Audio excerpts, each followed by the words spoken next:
Wir haben den Wanderweg gewechselt, laufen jetzt einmal quer durch die Insel. Es sind nur noch 7 Kilometer. Es ist einfach viel zu warm.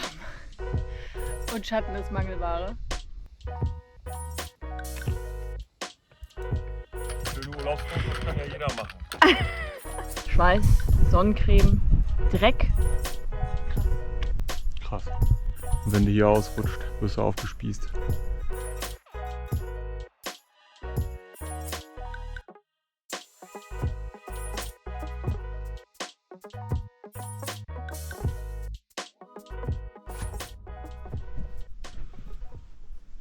Morgen. Guten Morgen.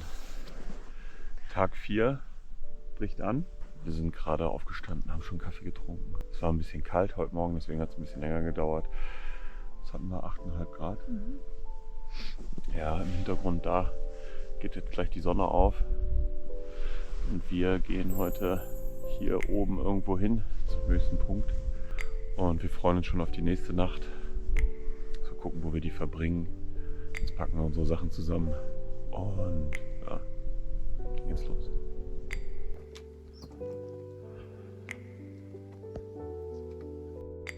So, jetzt zeigen wir euch nochmal, wo wir die letzte Nacht verbracht haben. Ungefähr hier so. Und das war ungefähr auf 1060.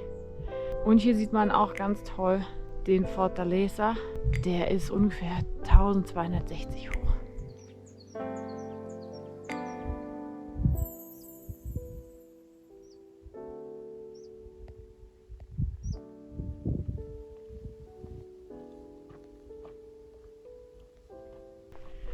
Wir sind schon wieder 1-2 Stündchen unterwegs und jetzt auf dem Weg zum höchsten Punkt der Insel. Und wir sind ja auch seit gestern auf dem GR 131. Wir haben den Wanderweg gewechselt, laufen jetzt einmal quer durch die Insel mit dem Ziel morgen San Sebastian. Und der GR 131 war bisher wunderschön, sehr steil. Es ging gestern schon wieder viel bergauf. Es war zudem auch noch sehr heiß, sehr anstrengend. Also man hat schon ein bisschen kämpfen müssen. Wir haben es auch gemerkt an unserem Wasserverbrauch. 13 Liter Wasser über den Tag gekauft und 9 davon verbraucht, inklusive Abendessen. Ja, es war durstig, sagen wir mal so. Herzlich willkommen am Alto de Garaionay, dem höchsten Punkt der Insel mit 1460 Meter. Wir hatten einen fantastischen Blick auf die umliegenden Nachbarinseln. La Palma, die Spitze von El Hierro hat noch rausgeschaut und auf Teneriffa. Und wir sehen auch ganz schön, wie klein die Insel eigentlich ist. Und nun geht es weiter Richtung San Sebastian.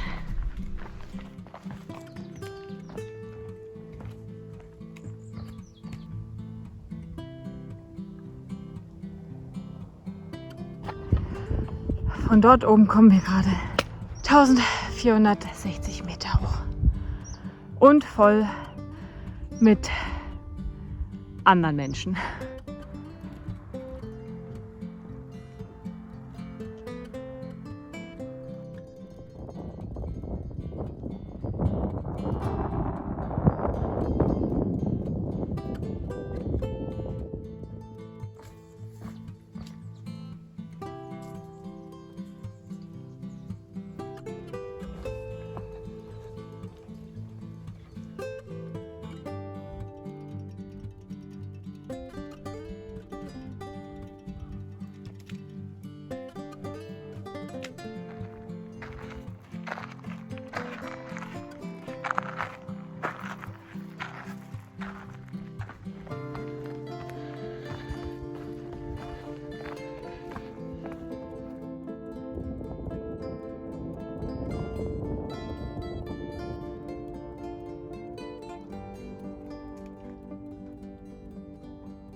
Gestern Abend hatten wir übrigens einen traumhaften Spot zum Übernachten unter ein paar Palmen. mit einem wundervollen Blick auf einen richtig schönen goldgelben Mond. Wir hatten auch mit Abstand die wärmste Nacht, um die 14 Grad. Und das hat man auch gemerkt. Also wir haben uns wohlig warm gefühlt und hatten auch eine super ebene Fläche. Das war wirklich mega. Und wir hatten einen super Blick ins freie Tal, aufs Meer, wo heute Morgen direkt die Sonne aufgegangen ist. Also wir hatten jetzt bisher eigentlich immer gute Spots, aber ich glaube, der war schon ganz besonders und ganz toll.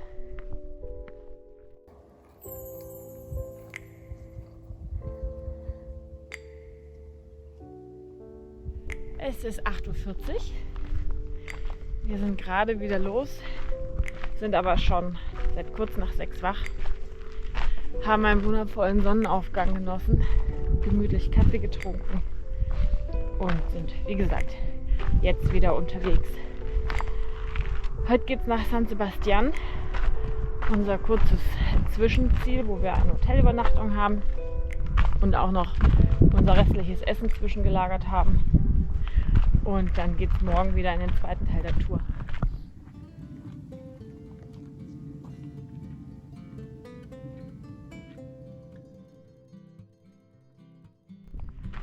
Ja, der gestrige Tag war an sich gut.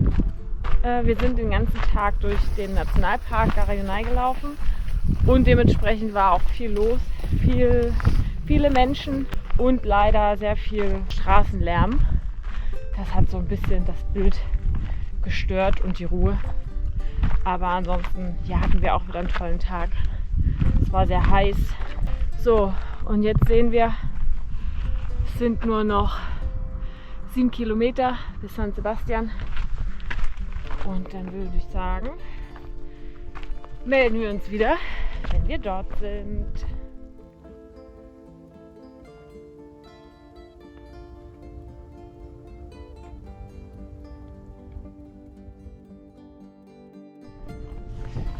Guten Morgen, es ist kurz nach 8 und es geht los in die nächste Runde.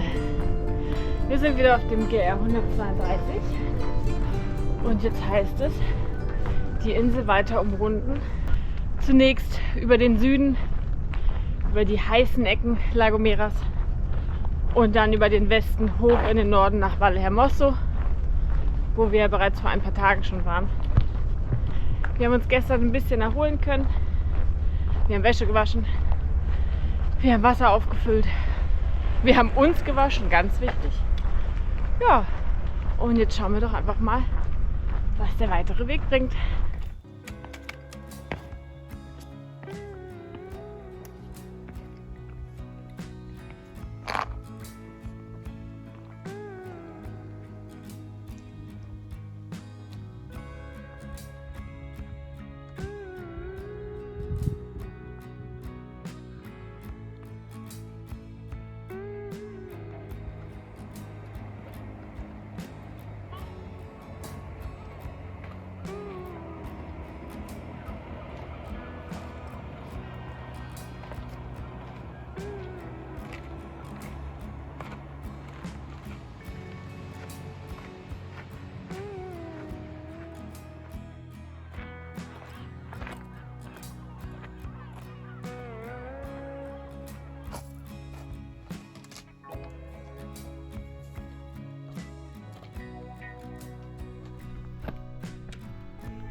Es ist einfach viel zu warm. Und Schatten ist Mangelware. Und wir kommen gar nicht voran. keine Ahnung, wie viele Kilometer haben wir jetzt? 13 Kilometer. Also irgendwie ist das heute sehr beschwerlich. Kein Schritt geht geradeaus, alles steinig, hoch, runter, Barranco rein, raus, dies, das, hoch, runter. Also Thermometer hat von 28 Grad angezeigt. Und wir laufen auch die ganze Zeit in der knallen Sonne. Kein Schatten. Wir haben die einzige Wasseraufnahmemöglichkeit, die es auf dem Weg gibt, voll ausgeschöpft. 6 Kilometer müssen wir mindestens noch. Zeit haben wir noch genug, aber... Zumindest sind wir richtig. Das ist ja schon mal was. Das ist auch nicht immer der Fall. Das stimmt. Ja, Schilder sind hier nämlich auch Mangelware. Also man läuft und läuft und läuft und man freut sich eigentlich, wenn es doch irgendwann noch mal eine Markierung gibt oder irgendein Schild, was anzeigt, wie weit es bis zum nächsten Ort ist. Naja.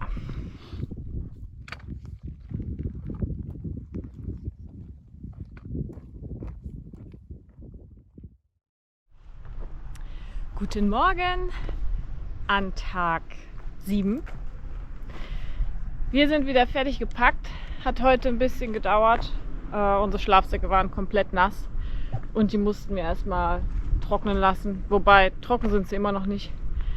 Aber wir haben jetzt entschieden, dass wir weitergehen. Es ist nämlich schon kurz nach 9. Und jetzt geht es erstmal wieder ab auf unsere Route. Und dann nach Playa de Santiago. Dort brauchen wir auf jeden Fall wieder frisches Wasser. Und dann geht's weiter. Das war unser Spot für die Nacht. War eigentlich super cool, aber eben salzig und nass. Aber so ist es. Wir sind draußen in der Natur. Das gehört dazu. Und jetzt geht's hier erstmal wieder hinter uns den Berg nach oben. Und dann sehen wir uns später.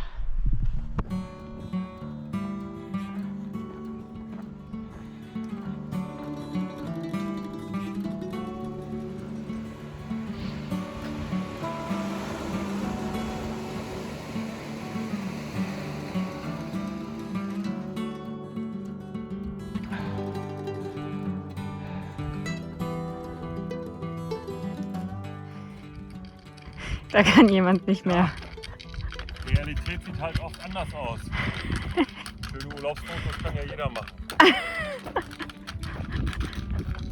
Aber oftmals verbirgt sich hinter der Realität ein schauderiges Bild. Und wie? Stehen bleiben, kippe ich um. So. Einfach auch mal Bananenpause machen.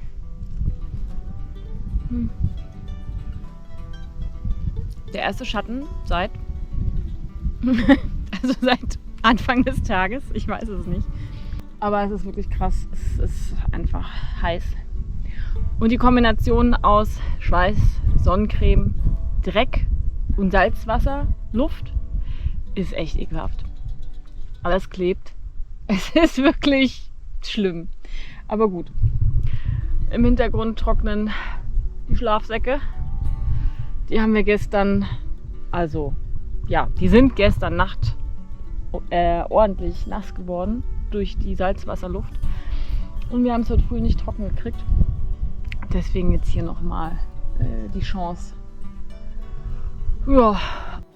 Und ja, bevor wir die heute Abend nicht richtig benutzen können, noch mal kurz Pause machen. Ja, deine Reißverschlussseite ist noch ganz schön nass.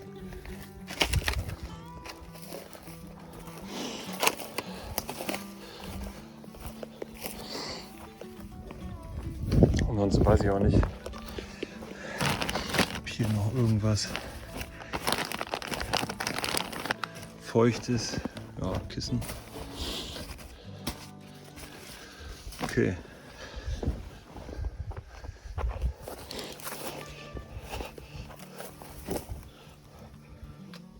Luxusgegenstand. Ansonsten sind es noch 3 Kilometer bis Alejero. Da hoffen wir auf eine Cola und Wasser für den restlichen Tag und für die Nacht.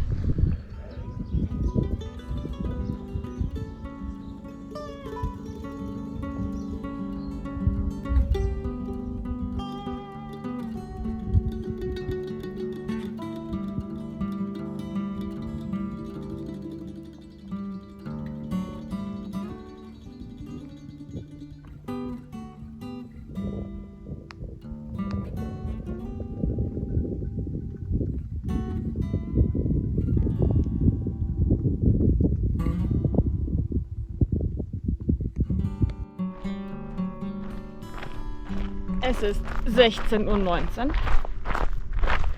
Wir haben vor ungefähr eine Dreiviertelstunde nicht nur 2 Cola getrunken, sondern auch wieder unsere Wasservorräte aufgefüllt für die Nacht bzw. für den Abend. Und haben jetzt schon um die 18 Kilometer hinter uns, 1000 Höhenmeter hoch. Und sind jetzt schon auf der Suche mehr oder weniger nach dem Schlafplatz für die Nacht. Ist noch nicht so absehbar, wo der sein wird. Gerade ist es hier noch ziemlich steinig. Aber die Landschaft hat sich wieder verändert. Es ist jetzt wieder deutlich grüner, viele Palmen, viele Agaven, tolle Kakteen.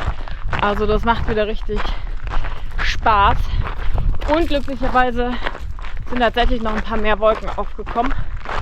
Das heißt, wir genießen gerade auch so ein bisschen den Schatten. Und denken, ja, maximal eine Stunde sind wir noch unterwegs. Sodass wir dann morgen früh auch einen kurzen Weg haben zur nächsten Wasseraufnahmestelle. Und was uns jetzt bevorsteht, ist dieser Anstieg. Wir können hier nochmal einfach schauen. Da werden wir jetzt wahrscheinlich, nicht nur wahrscheinlich, sondern sogar ziemlich sicher, irgendwie auch nochmal durchgehen. Sieht das schon wieder geil aus. Ich flipp aus. Richtig gut. Ja, wir hoffen, es wird eine gute Nacht. Vielleicht ein bisschen weniger dreckig und staubig als die letzte. Aber wir sind optimistisch. So, und jetzt geht's weiter. Nicht lang schnacken. Wir haben noch ein bisschen was vor uns. Tschö!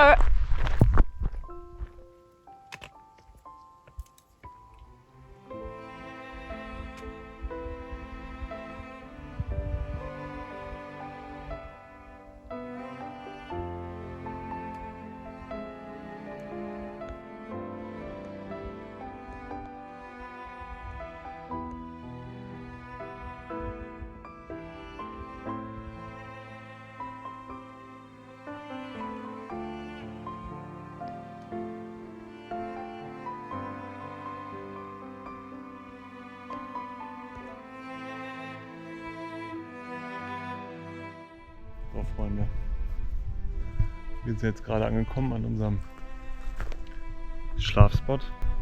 Da oben ist auch noch eine Terrasse. Die wäre natürlich auch gut. Querfeldein ist für die Natur nichts. Und wenn du hier ausrutscht, wirst du aufgespießt. Das ist schon mehr, als wir erwartet haben.